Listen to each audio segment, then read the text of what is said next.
안녕하세요. 동행간 뉴스터디 동정민 앵커입니다. 박사님들 어서 오십시오. 자, 이재명 대통령이 취임 후에 국무회의에서 통과시킨 1호 법안이 바로 이 특검 법안들입니다. 그러니까 통과시켰다기보다 공포를 한 거죠. 공포. 국회가 통과시킨 이 세 개의 특검법에 대해서 지금 온통 이 특검 얘기로 시끌벅적한데, 여러분 이거 오늘 뉴스터디 정말 잘 아셔야 됩니다. 왜냐하면 박사님들 올 하반기는 이 특검 국면으로 쫙 도배가 될 거라고 보시는 게 맞을 것 같습니다. 제가 왜 그런지는 설명을 드릴 건데요. 자, 보시죠. 역대 정권을 보면 이제 취임을 하면 전 정권에 대한 수사가 늘 있어 왔습니다. 대부분. 그럴 때마다 이제 논란이 있는 거죠. 그거는 과오를 청산하는 것이냐, 아니면 정치 보복이냐. 근데 이번 이재명 정부는 특징이 있어요. 다른 정권과 달라요. 그전에는 보통 이 수사를 누가 하냐? 검찰이 하죠. 왜냐하면 검찰의 인사권을 누가 갖고 있어요? 대통령이. 그죠? 그러면 대통령이 자기 검찰을 이렇게 인사권을 쥐면 검찰이 알아서 전 정권 수사를 해왔습니다. 두 가지 있겠죠. 뭐 검찰이 알아서 눕는 경우도 있고, 두 번째는 시퍼렇게 살아있는 권력에서는 뭐 제보 같은 게 들어오지 않지만, 이제 정권이 끝나면 그때부터 이제 그 전 정권에 있었던 문제들이 막 하나씩 이제 검찰에게 들려오는 것도 많고 수사도 쉽게 진행되고 하다 보니까 두 가지 이제 이유가 다 있겠지만, 어쨌건 검찰이 수사를 했어요. 근데 이재명 정부의 특징은 뭐예요? 검찰에게 맡기지 않고 특검으로 하겠다는 거죠. 내란 특검, 김건희 특검, 최상병 특검. 자, 이 특검은 고스란히 이 부부를 향하고 있습니다. 자, 보도 많이 보셨지만 뭐 역대 최장기다, 역대 최대 규모다라는 걸로 얘기를 하고 있는데, 과연 이 특검의 위력은 어느 정도 될까요? 그리고 이 특검으로 인해서 어떤 부분들이 지금 밝혀낼 수 있다고 보는 걸까요? 그래서 궁극적으로 박사님들 판단해 보시죠. 이 특검은 전 정권의 과오를 청산하는 걸까요? 아니면 정치 보복인 걸까요? 지금 시작합니다. 동투더 뉴스. 자, 이재명 정부가 얼마나 이게 의지가 있는지는 바로 여기서부터 드러납니다. 자, 속도전을 펼치고 있는데요.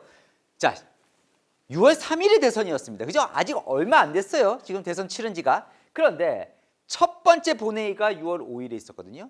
그때 이 3특검을 첫 번째 본회의에서 바로 통과를 시킵니다.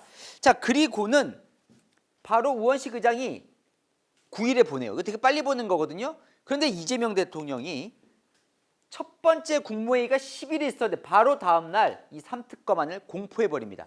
국무회의 첫 번째 공포 법안이에요. 바로 공포했어요. 자, 그랬더니 바로 받아서 우원식 국회의장도 바로 10일에 특검 임명 요청을 합니다. 그러면 대통령이 추천 의뢰를 해야 하는데, 이 추천 의뢰도 사실 뭐 3일 내에 5일 내에 조금 특검마다 다르지만 하도록 돼 있는데 바로 다음 날 해버려요. 추천 의뢰를. 그러자 국회가 곧바로 12일에 추천을 합니다. 추천을 해요. 자, 추천을 누가 하냐면 민주당과 조국혁신당만 추천을 합니다. 왜냐? 자, 법안에 이렇게 돼 있어요. 교섭단체 중 윤석열 전 대통령이 소속된 적 없는 정당, 그리고 의석수가 가장 많은 비교섭단체, 이렇게 돼 있죠. 교섭단체라고 하면 민주당과 국민의힘밖에 없어요. 왜냐하면 교섭단체는 20석 이상 가져야 되거든요. 근데 민주당과 국민의힘 중 윤석열 전 대통령이 소속된 적이 없는 정당, 그럼 민주당밖에 없죠. 그죠? 그다음에 의석수가 가장 많은 비교섭단체, 20석이 안 되는 정당 중에 의석수가 가장 많은 건 조국혁신당. 그래서 한 명씩 추천하게 돼 있죠. 지금 김건희 특검법. 내란 특검법과 최상병 특검법은 어떻게 돼 있냐면 아예 그냥 민주당이라고 못 박아져 있습니다. 민주당과 비교섭단체 중 의석수가 가장 많은 단체, 또 조국혁신당. 그러니까 두 정당만 한 명씩, 각각 한 명씩 추천을 할 수 있는 거예요. 그러면 누구를 추천했느냐? 자, 그러면 내란 특검부터 한번 볼게요. 내란 특검 같은 경우에는 누구를 추천했느냐? 민주당은 조은석 전 감사원장 권한대행, 감사위원이죠. 문재인 정부 때 감사위원으로 된 조은석 위원을 추천했습니다. 검사 출신이에요. 기억나십니까? 이 전현희, 당시 윤석열 정부 때 전현희 권익위원장이 이제 안 나가고 있을 때 표적 감사했다라는 논란이 있었는데, 어쨌든 그때 감사했을 때 뭔가 문제가 있다고 발표하는 걸 제동을 건 사람, 그리고 윤석열 전 대통령 관저 공사 감사하는 걸 제동을 건 사람. 하여튼 윤석열 정부에서 감사원에서 약간 야당 역할을 했던 조은석 검사 추천했고 조국혁신당은 누굴 추천했냐면 한동수 전 감찰부장을 대검 감찰부장을 추천했습니다. 이 판사 출신인데 기억나십니까? 윤석열 전 대통령과 한동훈 전 대표 감찰을 주도했던 요때, 그러니까 문재인 정부 때죠. 추미애 장관 때. 김건희 특검은 누굴 추천했느냐? 민주당은 민중기 전 법원장 판사 출신. 자, 민중기 법원장은 그 김명수 대법원장 시절에 지법원장을 오래 했는데 그때 기억나시나요? 그 박근혜 정부 때 양승태 대법원장 판사들이 뭔가 블랙리스트를 작성했었다. 지금 대부분 무죄 나고 있지만 그거 조사했었던 그러니까 김명수 대법원장 시절에 잘 나갔던 사람. 그리고 조국혁신당은 누굴 추천했냐면 심재철. 이게 뭐 윤석열 사단과 갈등 빚었고 조국 수사 관련해서 조국 당시 수사할 때 이거 무죄다라고 주장했었던 심재철 검찰국장 기억나시나요? 많이 나왔었는데 최상병 특검 같은 경우에는 민주당은 검사 출신의 이윤재 명지대 법학과 교수. 여기는 윤석열 대통령 탄핵 소추안 작성 때 참여를 했었고 조국혁신당은 이명현 전 합참 법무실장인데 군 법무관 출신인데 이회창 아들이 그때 병역 면제 논란이 있으면서 병역 비리 전반적으로 수사할 때 그때 합동수사에 참여했었던 군 법무관 중에는 약간 진보적 색채를 띠고 있는 이렇게 추천을 했습니다. 자, 이렇게 추천을 했는데 추천을 하면 원래 국회가 추천하면 대통령은 그 추천한 후보 중에 3일 내에 지명을 하도록 돼 있거든요. 근데 이재명 대통령은 바로 그날 지명해 버립니다. 누굴 임명하냐? 내란 특검으로는 민주당이 추천한 조은석 전 감사원장. 자, 김건희 특검은 누가 하느냐? 여기도 민주당이 추천한 민중기 법원장이 지명됐습니다. 자, 최상병 특검은 조국혁신당이 추천한 이명현 전 법무실장이 지명이 됐고요. 되자마자 바로 이제 언론과 만나서 억울한 죽음을 풀겠다라고 하면서 박정훈 해병대 대령의 변호인을 특검보로 쓸 의향까지 밝히면서 아주 거침없이 얘기를 하고 있습니다. 자, 그러니까 엄청난 속도전이죠. 네. 완전히 막 대선 되자마자 바로 국회 통과하고 공포 임명 요청 추천을 해 추천 임명. 이게 사흘 만에 아주 일사천리로 진행이 됩니다. 왜 이렇게 빨리 하는 걸까요? 왜냐면요, 이게요 엄청난 파괴력을 갖고 있거든요. 속전속결로 수사도 하겠다는데 그 엄청난 파괴력을 설명해드리겠습니다. 동투더 뉴스. 자, 특검의 위력은 여기서부터 시작이 됩니다. 자, 얼마나 오래 할 수 있느냐를 제가 설명을 드릴게요. 일단 최상병 특검 같은 경우에는 준비 20일 합니다. 그리고 수사를 60일 해요. 그리고 30일을 한 번 더 할 수 있고 또 한 번 할 수 있어요. 준비 20일부터. 자, 그러면 얼마죠? 2달, 석 달, 넉 달, 20일. 그러니까 지금 바로 다음 주부터 준비 들어가거든요. 이제 바로 사무실 구하고 준비 들어갔습니다. 지금 6월 중순이죠. 6월 중순부터 치면 여기가 7월, 8월, 9월, 10월, 11월, 11월까지 마무리되는 거죠. 자, 김건희 특검 준비 20일 똑같고요. 수사가 30일 늘어났죠. 90일, 거기다가 30일, 30일. 한 번씩 두 번 더 할 수 있어요. 그러면 30일이 더 늘어났으니까 여기 12월. 그죠? 그다음에 내란 특검 준비 20일에 그죠? 똑같이 수사 90일 여기와 똑같네요. 자, 거기에 30일, 30일. 그럼 12월. 자, 이게 뭐 올 하반기 내내 특검으로 도배가 되는 상황이 벌어지는 거죠. 자, 그럼 왜 이렇게 아까 이재명 대통령이 속전속결로 빨리 지명했느냐? 오히려 민주당에서는 이런 얘기가 나옵니다. 청산 국면을 내년까지 끌고 가진 않겠다는 거예요. 왜냐하면 문재인 정부 때 국정농단 청산한다고 이 특검을 오래 했더니 오히려 누가 떴느냐? 윤석열 대통령만 오히려 떴다는 거예요. 너무 오래 하니까 사람들이 피로해하고 정치 보복 얘기가 나오고 반작용이 있더라. 그래서 올해 안에 청산 국면 끝내겠다라고 얘기를 합니다. 자, 올해 안에 끝나면 재판도 특검은 빨리 하도록 되어 있습니다. 법안에 그렇게 되어 있어요. 어떻게 되냐면 재판을 공직선거법처럼 633, 1심 6개월, 2심 3개월, 대법원 3개월 내에 하도록 되어 있어요. 그러면 내년까지는 이들이 기소한 내용이 완전히 마무리가 되도록 재판까지 이렇게 지금 일단 설계가 돼 있습니다. 자, 그런데 이 특검이 왜 무시무시하냐면 규모가 어마어마합니다. 자, 규모를 한번 볼게요. 최상병 특검은 파견 검사가 20명 최대. 김건희 특검은 파견 검사 40명. 내란 특검은 파견 검사가 60명까지 최대 하도록 되어 있습니다. 국정농단 청산 특검 때가 몇 명이었냐? 20명이었어요. 이때도 사실 엄청 파괴력이 있었는데 이게 최소예요. 40명, 60명. 그러면 검사만 있느냐? 그게 아닌 거죠. 자, 최상병 특검은 특검보가 4명, 파견 공무원 40명, 특별수사관 40명이 됩니다. 왜냐하면 검사와 특별수사관 같이 가니까요. 그럼 몇 명이에요? 자, 20명, 60명, 100명, 105명. 그죠? 최상병 특검까지 105명. 그러면 김건희 특검은 44명. 그런데 파견 공무원이 2배네요. 80명. 특별수사관 40명이었는데 여기는 80명. 그럼 몇 명이에요? 160명, 200명, 205명.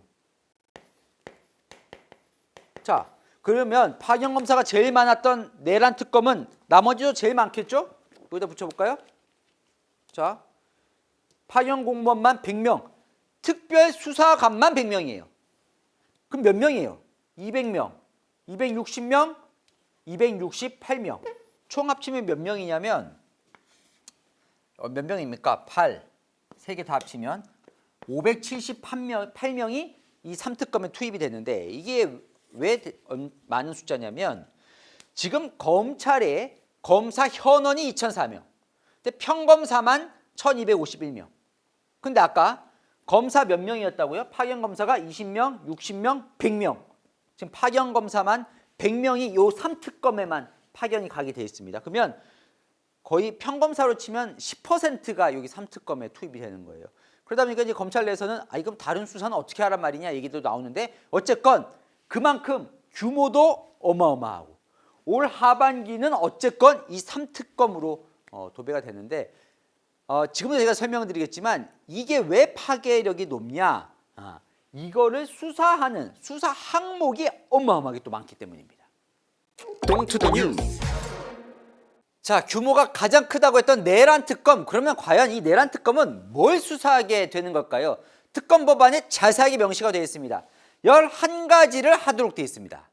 네, 쫙 보십시오. 그럼 누가 여기에 대상이 될까 저희가 설명을 드리겠습니다. 1번, 수사 대상 1번입니다. 비상계엄을 선포해서 국헌을 문란하게 할 목적으로 폭동을 일으킨 범죄 혐의 사건. 지금 비상계엄을 폭동을 일으킨 사건으로 보는 거예요. 왜? 지금 내란죄로 수사를 해야 되는 거니까. 내란이라는 게 뭡니까? 국가 전복이에요. 그죠? 국가 전복. 자, 그러면 대상 누구겠습니까? 당연히 여기 있네요. 윤석열 대통령. 또 공범으로 지금 거론되는 거. 막지 못했다? 한덕수 국무총리. 분명히 수사받을 겁니다. 그죠? 김용현 국방부 장관. 수사받겠죠? 전 국방부 장관. 자, 두 번째 넘어갑니다. 이것만 해도 사실은 뭐 줄줄이 수사가 넘어올 수 있는데 되게 구체적으로 써요. 2번, 비상계엄 관련해서 국회를 통제한 거, 봉쇄한 거, 그리고 기물 파손한 거, 이런 범죄 혐의. 국회 들어가서 뭐 예를 들어 끌어내, 국회 봉쇄해. 그럼 누구예요? 대상 김용현 장관. 여기 윤석열 대통령 계속 살아있을 거고. 그다음에 누가 막았어요? 국회, 경찰청장. 다 수사받겠죠. 수사받겠죠. 자, 세 번째, 국회 표결을 방해한 시도. 근데 두 가지예요. 첫 번째는 물리력을 동원해서 방해한 시도, 군경, 이 두 사람 해당될 거고. 그런데 그 외의 방법으로 표결을 방해 시도했다는 의혹. 이건 뭐야? 그 외. 여기서 누구 얘기가 나오냐면 당시 추경호 원내대표, 그다음에 나경원 의원. 왜냐? 추경호 대표가 당시에 국민의힘 의원 상당수는 국회가 아닌 당사로 모았잖아요. 그래서 의혹은 뭐예요? 추경호 대표가 계엄 해제하는 표결을 방해하려고 당사로 데려갔다. 본인은 강력 부인하고 있죠. 나는 그런 적이 없다. 나도 국회 가려고 했는데 막아서 못 갔던 거고 나는 분명히 국회로 가자고 했다. 강력하게 부인하고 있지만 어쨌건 의심하는 겁니다. 왜? 요때 추경호, 나경원 의원이 이 시기에 윤석열 전 대통령과 통화한 기록이 나오면서 뭔가 방해하려고 했던 거 아니냐? 완전 의혹이에요. 지금 의혹. 그런데 어쨌건 수사를 받게 될 수도 있을 것 같습니다. 거론이 되고 있습니다. 자, 지금 볼게요. 네 번째, 비상계엄과 관련해 정치인, 법조인, 언론인 등을 체포, 감금 시도했다는 의혹. 요거 이제 그렇게 되겠죠. 뭐 끌어내, 체포해 하라는 거 있었죠. 그러면 끌어내라는 거 뭐였어요? 정치인들 끌어내서 체포하려고 했던 거 아니냐. 그다음에 또 뭐였어요? 이재명, 한동훈 뭐 그 있었잖아요. 체포조 명단. 그거 이제 시도하겠죠. 어떻게 됐는지 실제로 뭔지. 다섯 번째, 선관위, 언론사, 정당 당사 등을 불법 점령하고 압수수색하는 데 투입된 거. 요거 있으면 뭐 예를 들어 지금 이제 여인영 방첩사령관, 뭐 노상원 전 사령관, 정보사 이런 사람들이 이제 여기 수사 대상이 될 것 같아요. 6번, 병기를 휴대하고 반란을 일으켰다는 거. 반란까지 나오면 이게 노상원 사령관이 지금 여러 가지 혐의가 나오고 있고요. 그리고 비상계엄 선포 건의 및 구금시설 마련하는 거. 그 다음에 내란을 선동선전했다. 요거는 그 서부지법 난이 사건 있죠. 그것도 해당이 될 수가 있습니다. 그 배우로 전광훈 목사가 이 내란 선동선전 혐의로 지금 고발이 돼 있어요. 수사 대상이 오를 수 있겠죠. 8번, 요게 추가됐습니다. 그 전에 거와 없었던 게 뉴. 요거 좀 잘 보셔야 될 게, 여기에는 지금 여태까지는 내란 혐의죠. 내란. 요걸로 인해서 외환 혐의가 추가됐어요. 외환. 외환은 뭐냐면 거의 나라를 팔아넘겼다 뭐 이런 수준인데, 이게 뭐냐면 이거예요. 무인기 평양 침투 등의 방법으로 북한의 공격을 유도해서 전쟁 또는 무력 충돌을 야기하려고 했다는 범죄. 이걸 빌미로 비상계엄 선포를 해서 내란과 군사반란을 시도했다는 범죄 혐의 사건. 민주당은 이걸 의심하는 거죠. 계엄이 지난해 12월에 있었습니다. 근데 두 달 전, 지난해 10월에 북한 외무성, 여러분 기억나시는지 모르겠지만 발표를 했어요. 한국이 평양 상공에 무인기를 침범시켜서 삐라를 살포하는 만행을 감행했다. 그러면서 사진까지 공개를 했어요. 이게 제가 일로 갈까요? 이 무인기에, 요 무인기 딱 봤더니 이거 한국 무인기더라. 근데 여기에 삐라를 탁 설어서, 여기서 당시에 군에서는 NCND 인정도 부인도 안 했던 상황인데 민주당에서는 이렇게 보는 거예요. 북한을 자극했다는 거죠. 왜? 도발하게 하려고. 북한이 이 삐라에 워낙 민감하지 않습니까? 그러니까 삐라를 심지어 평양 상공에서 뿌린 거예요. 지금 민주당에 따르면 우리가 뿌렸다고 의심을 하는 거죠. 지금 국방부는 인정하지 않고 있지만 명확하게. 자, 그럼 왜 뿌렸냐? 이걸로 화가 난 북한이 도발하게 하려고. 그럼 북한 도발하면 어떻게 하려고? 그걸 빌미로 북한이 도발하니까 나는 비상계엄을 선포하겠다라는 걸로 가려고 일부러 자극을 시켰다고 보는 겁니다. 예. 요 혐의, 요거는 외환 혐의까지 추가를 해서 수사를 하게 될 겁니다. 그럼 누가 또 수사를 받겠어요? 당연히 대통령, 김용민 장관. 두 사람 수사 받겠죠? 그죠? 자, 그리고 9번, 범인 도주, 은닉, 범죄 은폐, 증거 인멸, 이런 거 재판 수사를 방해하려고 지원했다. 요게 지금 이제 누가 수사를 받게 되겠어요? 이거는 이제 김성훈 전 경호차장. 왜요? 지금 비화폰 있는 거 삭제했다. 내역 삭제했고 지금 서버도 삭제했다라는 의혹이 있지 않습니까? 왜? 나중에 이런 거 수사받을 걸 대비해서 다 이때 어떻게 지시했고 그날 어떻게 지시를 했고 이런 것들이 다 비화폰에 남아있는데 이 비화폰이 삭제됐다. 내용이. 요거에 대한 수사가 진행이 될 겁니다. 그 다음에 10번은 내란 외환행위 관련된 고소 고발된 사건 많거든요. 그거 다. 무서운 게 이거죠. 11번. 사건 수사 과정에서 인지된 관련 사건. 뭐 내용도 없어요. 좀 이따 말씀드리겠지만. 자, 요기 때문에 지금 조희대 대법원장도 수사할 거라는 얘기가 나오죠. 이거는 제 얘기가 아니라 민주당 의원이 얘기를 했습니다. 조희대 대법원장도 수사를 받을 수 있다. 그럼 조희대 대법원장 왜? 이 계엄 과정에서 뭔가 대법원도 알았을 가능성이 있다라는. 아직 뭔가 구체적으로 조희대 대법원장이 뭘 알았다는 정황은 없습니다. 하지만 수사 대상으로 올릴 수 있는. 그러니까 엄청 광범위하죠, 지금 내용이. 그래서 여기 보면 당시 정부뿐 아니라 이러다 보니까 국민의힘 의원들도 수사받는 거 아니냐. 계엄 해제 표결에 참여하지 않은 의원들은 다 수사받을 수 있는 거 아니냐. 뭐 이런 얘기까지 나오는 거예요. 워낙 이렇게 광범위하게 되어 있기 때문에. 그래서 여기서 이제 이어지는 게 이제 정당해산까지 지금 이어지는 거죠. 예, 정당해산까지. 그러니까 왜냐하면 계엄에 거기도 요 정당해산은 뭐와 연결이 되냐면 요러고 나서 국민의힘이 윤석열 전 대통령 탄핵에 반대를 했잖아요. 대부분이. 예, 반대했잖아요. 그거와 엮는 겁니다. 그래서 대통령이 만약에 내란 특검을 해서 죄가 있다 그래서 기소가 돼서 처벌을 받았어요. 그러면 그 대통령이 소속된 국민의힘은 내란 동조. 왜? 이렇게 계엄 해제에도 적극적이지 않았고 심지어 대통령에 대해서 탄핵도 반대했고 이건 내란 동조다. 그럼 어떻게 된다? 정당 해산 사유가 된다. 정당 해산 사유는 반민주주의적이면 정당 해산 사유가 되거든요. 그래서 정당 해산까지 이어지는 수순이다라고 지금 의심을 하고 있는 겁니다.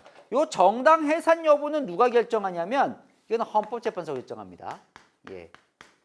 그래서 뭐라고 그랬냐면 홍준표 지금 하와이에 갔다 온 홍준표 전 대구시장이 내란 특검이 끝나면 분명히 정당 해산 수순으로 할 거다라고 지금 공포감을 조성하고 있죠. 자, 김용태 국민의힘 비대위원장도 그래서 빨리 우리는 윤석열 전 대통령 탄핵에 반대했던 당론을 철회해야 한다고 주장하는 것도 그래야 윤석열 전 대통령과 국민의힘을 분리시킬 수 있다. 이렇게 지금 걱정을 하고 있는 겁니다. 여기까지 지금 민주당은 여기까지 가는 데 있어서 뭐 주류는 부인을 하고 있는데 하여튼 이 내란 특검이 그 정도로 파괴력이 있는 겁니다. 자, 이 특검의 위력은요 여러 군데서 확인할 수 있는데요. 자, 지금 수사를 하려면 자료들을 쭉 봐야 되는데 그게 다 대통령 기록물로 넘어가 있죠. 정권이 바뀌었으니까. 자, 그걸 대통령 기록물을 보려면 원래는 국회 제적의원 3분의 2 이상의 찬성이 있어야 돼요. 3분의 2면 얼마예요? 지금 의원이 300명이니까 200명 이상 찬성해야만 대통령 기록물을 열어볼 수 있습니다. 그런데 이걸 바꿨어요. 내란 특검법, 특검법에서만. 내란 특검법에 요 조항을 하나 넣어서 통과시켰어요. 뭐냐면 3분의 2가 아니라 5분의 3. 그러면 300 곱하기 5분의 3이면 몇 명이냐면 60이니까 180명. 그러면 200명과 180명 큰 차이죠. 왜냐면 범여권 민주당과 조국혁신당 뭐 다 합치면 180명 넘잖아요. 근데 200명은 안 되거든요. 국민의힘까지 포함이 돼야 돼요. 여기까지 가려면. 그러니까 범여권만으로도 그냥 기록물 다 볼 수 있습니다. 자, 이 정도로 일단 내란 특검법에 확실하게 수사할 수 있는 기반을 다 닦아놓은 거예요. 자꾸 저는 이게 궁금하더라고요. 지금 이미 검찰, 국방부 검찰단, 경찰, 공수처 다 수사 중입니다. 수사 중일 뿐만 아니라 이미 기소가 됐어요. 상당수는. 기소가 돼서 지금 윤석열 전 대통령 재판 받고 있잖아요. 지기현 부장판사에게. 그럼 이 재판은 어떻게 되는 거예요? 이 특검을 하게 되면. 자, 궁금하지 않으십니까? 특검을 하게 되면 어떻게 돼요? 자, 그건 있잖아요. 다 이 사람 마음입니다. 특별검사가 대장이에요. 사실상. 자, 물론 요 재판까지는 아니지만 요 수사 단계에 있어서는. 자, 그러면 어떻게 할 수 있느냐? 이미 지금 보십시오. 지금 검찰이 윤석열 전 대통령 기소했습니다. 이미 내란 혐의로. 김용현 전 장관도 내란 혐의로 기소가 됐어요. 그 외에 지금 계엄 사령관부터 해서 특전사령관, 그다음에 방첩사령관, 수방사령관 이런 사람들 다 지금 기소됐거든요. 이런 재판 받고 있어요. 기소됐죠. 노상원은 검찰이 수사를 하고 있어요. 그리고 경찰은 한덕수 총리, 최상목 부총리 지금 수사하고 있고, 이상민 전 장관 단전 단수 지시했다는 의혹으로 수사하고 있고, 그다음에 김성훈 전 경호처장 비하폰 삭제 수사하고 있어요. 그러면 어떻게 되느냐? 자, 원하면 특별검사가 원하면요 모든 수사 기록과 재판 사건을 다 특별검사가 넘겨받습니다. 자, 왜냐하면 이 특별검사는 수사 권한이 있고 기소 권한이 있고 공소 권한이 있어요. 다 가져올 수 있습니다. 원하면. 그래서 싹 쓸어서 이걸 전반적으로 다 수사를 해요. 자, 그러면 어떻게 되냐? 지금 재판 진행되는 거 있잖아요. 예. 요건 이제 재판부가 판단을 하겠죠. 별도 기소하면 아마 합쳐지겠죠. 어차피 요것도 내란 혐의고 지금 특검이 수사할 것도 결국은 내란 혐의를 수사하게 되는 걸 거니까요. 예. 그러니까 지금까지 수사해서 했던 여기 수사한 거를 다 쏙 아마 흡수해서 특별검사가 수사를 하게 될 겁니다. 268명과 함께요. 자, 검찰 수사 때보다 훨씬 특검은 더 그때 검찰 수사 때는 약간 뭐 좀 현직 대통령이었으니까 뭔가 편의를 봐준 게 있었다면 그런 건 없어지겠죠. 자, 김건희 특검을 제가 지금부터 살펴볼 건데요. 수사 대상이 더 많습니다. Don't to the news. 자, 김건희 특검법의 수사 대상은 몇 가지입니까? 16가지입니다. 자, 보겠습니다. 첫 번째 수사 대상입니다. 1번 도이치모터스, 삼부조건 이런 것들을 주가를 인위적으로 조작하거나 미공개 정보를 이용하는 등 부정한 방법으로 부당한 이익 취득했다는 도이치모터스 주가 조작 의혹 사건. 검찰이 정권 바뀐 이후에 검찰이 그전에 불기소 처분했다가 재수사하기로 했는데 이거 특검으로 아마 가져오게 될 것 같습니다. 도이치모터스. 두 번째, 코바나 컨텐츠 관련해서 전시회에 기업들이 뇌물에 해당하는 협찬을 제공했다는 의혹. 이거 검찰이 무혐의 내린 사건입니다. 요거 제가 전에 한번 설명을 해드렸었는데 김건희 여사가 코바나 컨텐츠 운영할 때 언제냐면 윤석열 대통령이 검사 시절에 전시회를 열었는데 그 전시회에 후원사로 협찬을 했어요. 요게 알고 보면 윤석열 검사한테 준 뇌물이다라는 그런 의혹. 세 번째, 고가의 명품 가방, 다이아몬드 목걸이 등 금품 또는 향응을 수수하거나 경제적 이익을 제공받은 의혹. 이거 요즘 계속 수사 중이죠? 지금 이게 여기서 이제 통일교 얘기 나오잖아요. 통일교가 건진법사를 통해서 김건희 여사에게 샤넬백과 목걸이를 줬다는 의혹이죠, 지금. 예. 요즘 부인하고 있는데 건진법사는 자기가 잊어버렸다라고 얘기를 하고 있는데 뭐 지금 의혹으로는 김건희 여사의 비서가 뭐 이게 받아간 의혹, 여기 지금 불거지는 거죠. 그럼 왜 줬냐? 통일교가 뭐 YTN 인수나 캄보디아에 무슨 사업하는데 좀 정권의 힘을 빌리려고 이거 줬던 거 아니냐라는 의혹이 있는데 요거 수사 넘어가겠죠. 가능성이 크겠죠. 그다음에 또 하나는 요거 있었잖아요. 저 예전에 또 최재형 목사가 저때 줬다는 디올백, 네, 요것도 불기소 처분됐는데 요것도 아마 다시 수사를 하게 되지 않을까 싶습니다. 그죠? 그리고 4번 대통령 집무실 및 관저 이정 등 국가계약 관련 사안에 부당 개입했다는 의혹. 요건 뭐냐면 그 공사를 누가 맡냐면 21g이라는 업체가 인테리어 업체가 맡는데 이 21g이 김건희 여사 그전에 코바나 컨텐츠 관련 일을 했던 업체다. 근데 이 업체에게 관저 공사를 수의 계획을 맡겼더라라고 해서 감사원이 감사를 했는데 명확하게 밝혀내지는 못했습니다. 그러니까 21g의 관계, 수의 계약 관계 뭐 엄청난 문제가 있진 않아 보인다라는 정도인데 여기가 왜 21g이 그러면 이 관저 공사를 맡게 됐는지 여부에 대해서는 밝혀내지 못했거든요. 요게 이제 김건희 여사가 뭐 뒤에 있는지 여부, 요거 다시 수사를 하게 될 것 같고요. 5번째, 김건희와 그 일가 명태균, 건진법사 등이 국정 개입 및 인사 개입을 했다는 의혹. 요건 이제 명태균, 건진법사 인사 개입, 김건희 여사의 인사 개입 의혹을 지금 파게 되는 거죠. 그리고 요거는 이제 최상병 사건 관련돼서 임성근 1사단장에 대한 당시의 최상병 사건 때 구명 로비를 김건희 여사가 한 거 아니냐. 국정 부당 개입 의혹 사건. 7번째는 서울 양평고속도로 노선 변경 및 양평 공공지구 개발 관련 개입 의혹. 요거 이제 원희룡 국토부 당시 장관 수사를 받을 수도 있겠죠.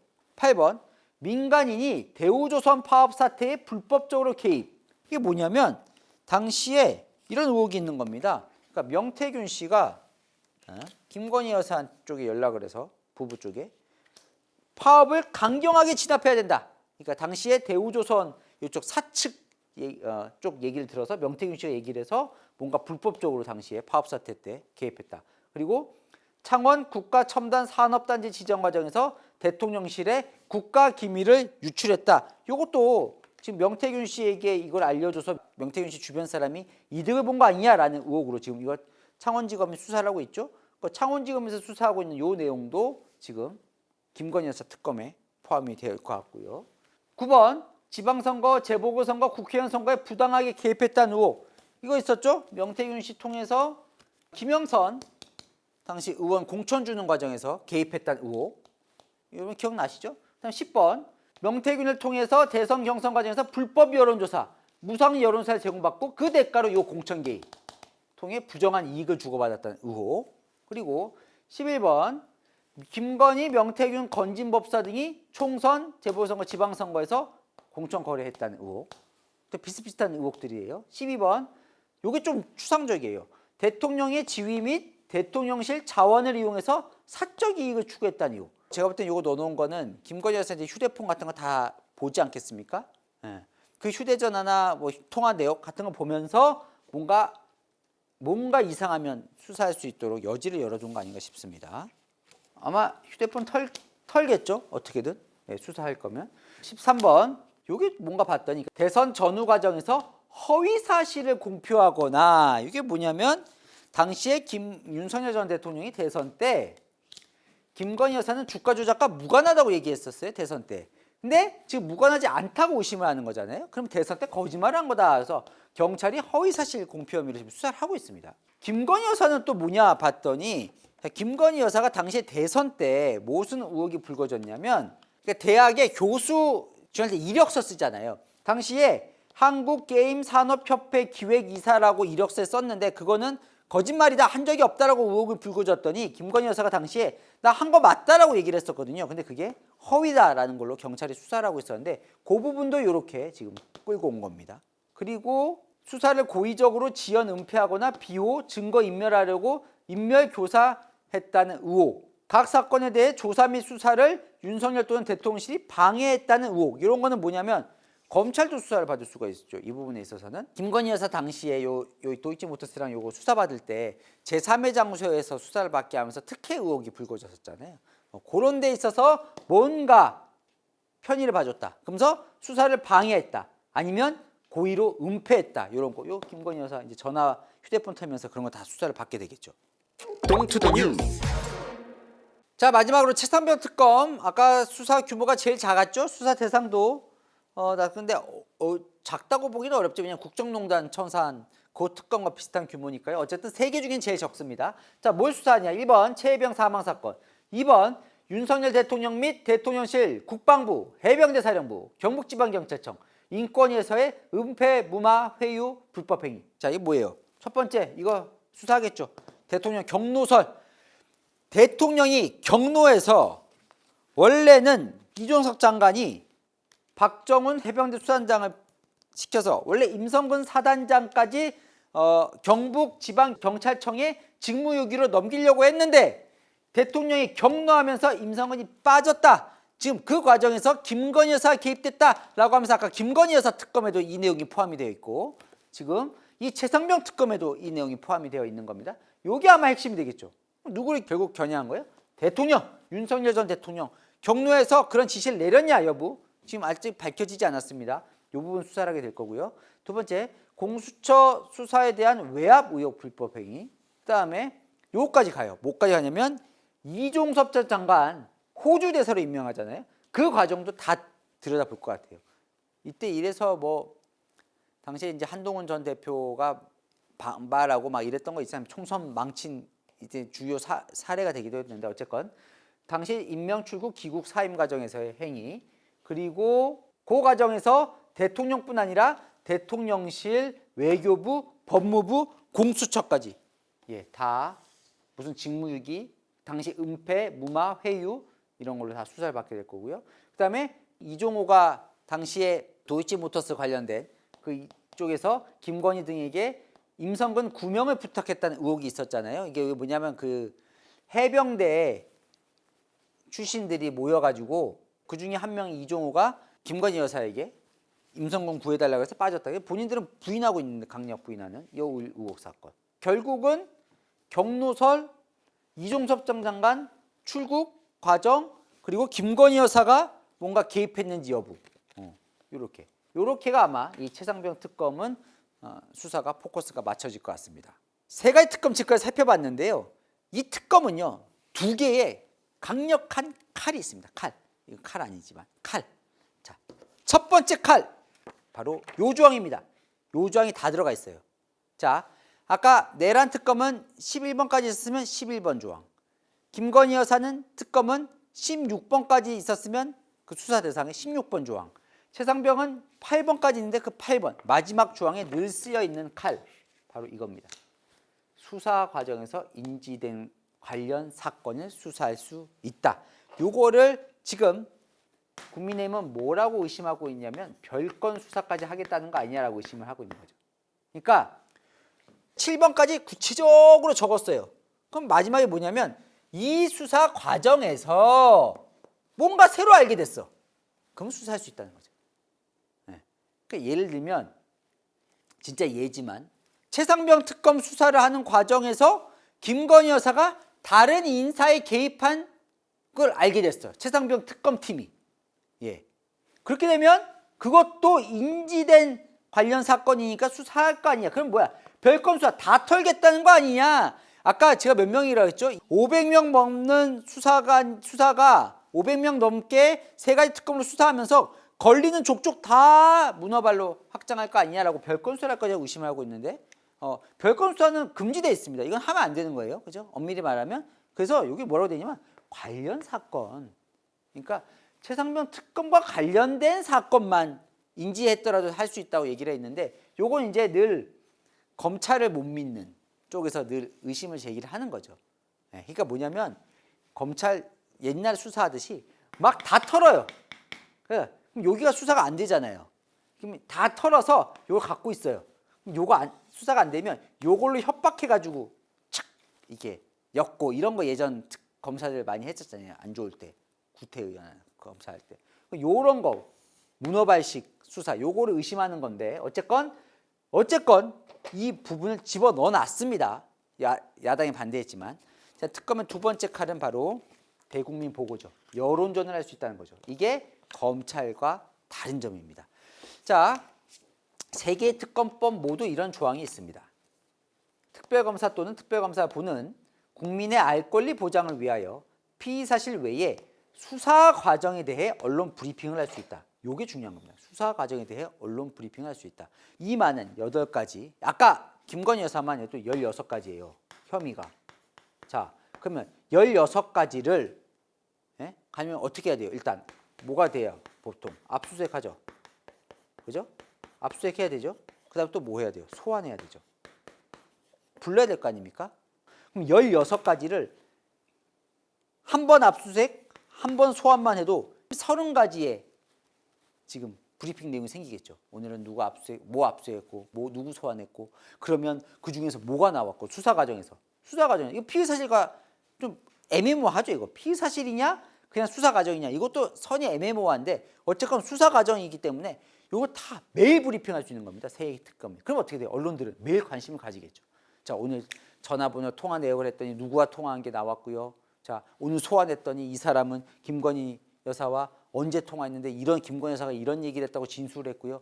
이런 것들을 계속 브리핑을 하게 된다면 사람들 관심은 계속 여기를 가겠죠. 예. 특검은 여기서 있어서 여론전을 할 수 있다는, 대국민 보고를 할 수 있다는 강점이 있습니다. 지금 특검 입장에선. 자, 그래서요. 어쨌든 올 하반기는 이 국면으로 갈 겁니다. 5개월 내내 뭐 이렇게 수사하고 브리핑한다 그러면 모두도 관심을 가지겠죠. 자, 원래 이럴 겁니다. 아마 초반에는 여론은 어쨌건 진실을 알고 싶다는 여론이 더 많습니다. 왜냐하면 전 정권에서 제대로 밝혀지지 않았다고 보는 거죠. 도이치모터스든 최상병 건이든 뭐 내란 건이든 어쨌건 그러면 초반에는 진실 규명에 대한 여론이 높겠고 그 과정 속에서 어떤 것들이 있는지 사람들은 궁금해하고 관심을 가질 겁니다. 그런데 그건 지지 여론이 높아지겠죠. 근데 만약에 정말로 별건으로 가고 이게 정치 보복, 뭐 이런 것까지 수사를 해서 망신을 주려고 하냐라고 해서 정치 보복 프레임으로 넘어간 이게 지나치게 별건까지 넘어간다면 그런 여론이 또 형성될 수도 있겠죠. 어쨌건 올 하반기 여러분들은 이 3특검 언론 보도를 계속해서 보시게 될 겁니다. 퀴즈 나갑니다. 곧 시작될 최상병 김건희 내란 특검 수사 대상에 공통적으로 들어가는 인물이 있습니다. 1번 윤석열, 2번 명태균, 3번 검진법사, 4번 한동훈. 세 개 특검이 다 이 사람을 겨냥한 거죠. 결과적으로는. 네, 정답 아시는 분은 댓글 남겨주시면 5분 추첨해서 제가 선물 드리겠습니다. 자, 아시죠? 평일 오후 7시 뉴스, 주말 오후 3시엔 동인간 뉴스터디. 오늘 순서 여기까지입니다. 감사합니다.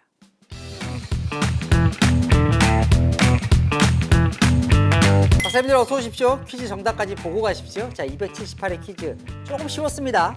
21대 대통령으로 당선된 이재명 대통령이 첫 국무총리로 선택한 인물.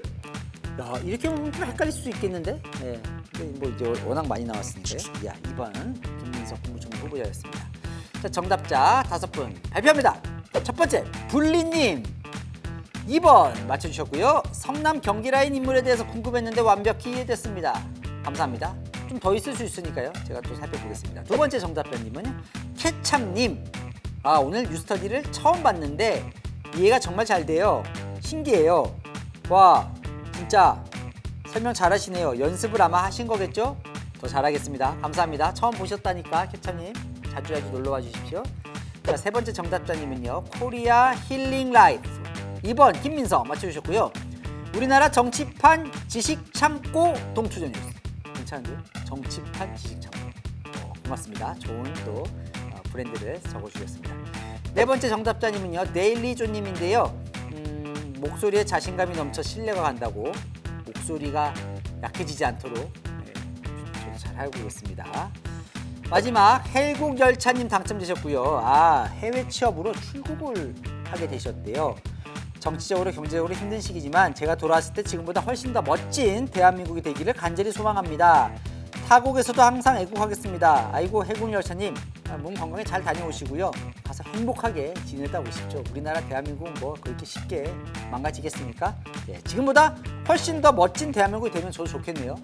제가 최대한 노력해보고 있겠습니다. 가서도 궁금하시면 뉴스터디 함께 봐주시고요. 네, 이 5분은 유튜브 채널에 뉴스 들어가셔서 게시물 코너 클릭하시면 어떻게 선물 받으시는지 나와 있거든요.